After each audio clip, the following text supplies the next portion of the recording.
Good morning guys. Dito naman po, papakita natin kung paano po tayo mag-withdraw sa ating Novalucia account or dashboard. Okay? So, ang gagawin natin ay itatap lang natin yung ating balance. Ayan.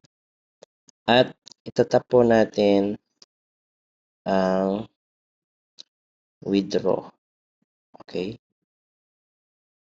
May coupon po ba tayo? Wala tayo ng coupon. Sige. Balik po tayo. No? Okay? So, gagawin natin ay withdraw. Itatap natin yung withdraw. Then, itatap natin yung withdraw again.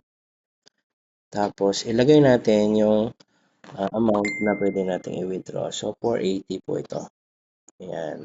So, sa 480, babawasan po siya ng 3% na yan. Sa tax siguro yan. No? So, amount ng 480, ang actual arrival ng pera na pupunta sa yung GCash. Ayan, may GCash po tayo sa taas. Ay, ang arrival is 465 pesos. Okay? So, yun po yung aabangan natin sa ating GCash. Okay? Tap lang natin ang withdraw. Ayan ang nakikita niya sa ilalim. Naka-blue sa ilalim. Ayan. So, your have withdrawal. Okay? Naka-withdraw na tayo. Ayan. So,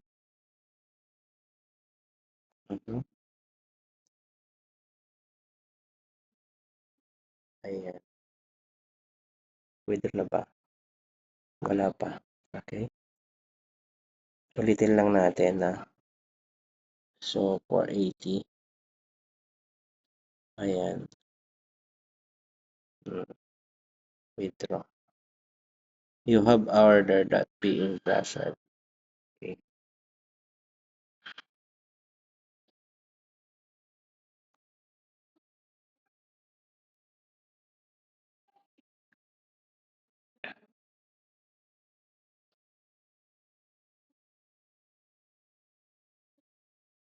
Paano na? Teka lang.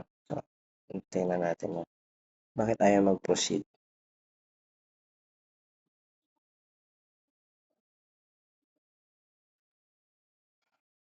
Mm-hmm. 480. Okay. Ang sabi dyan ay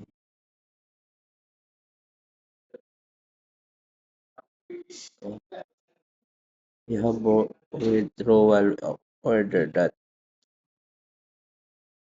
being processed. Okay. Sige. Dahil meron pa tayong na-withdraw pala last day, no? Hindi siya mag-process kasi siguro ayaw niya pang i-process kasi hindi pa dumating yung una nating na i-withdraw. So, ang gagawin na lang natin dito guys, no? For the meantime na hindi tayo i-ano na lang natin to. I-group buying natin. Okay?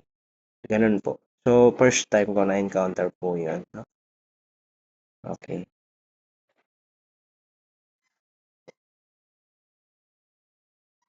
So, yun.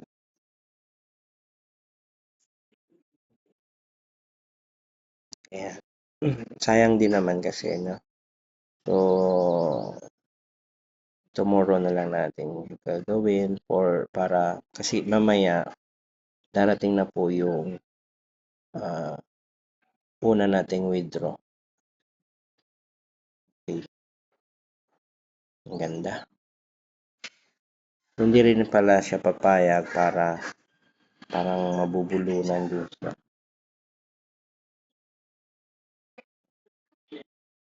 Kaya gusto niya nakaan din.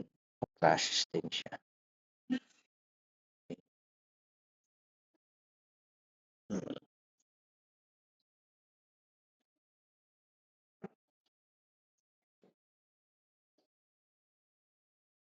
Ayan. Sagad na. Bye-bye.